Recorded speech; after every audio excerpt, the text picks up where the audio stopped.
Okay, Arcyria, cinerea. This is the white candy corn, I believe, slime mold.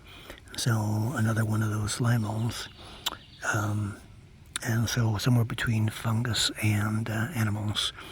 And these are the fruiting bodies.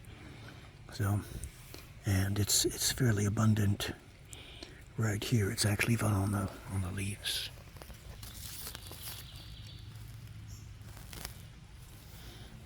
So, but anyway, interesting organism.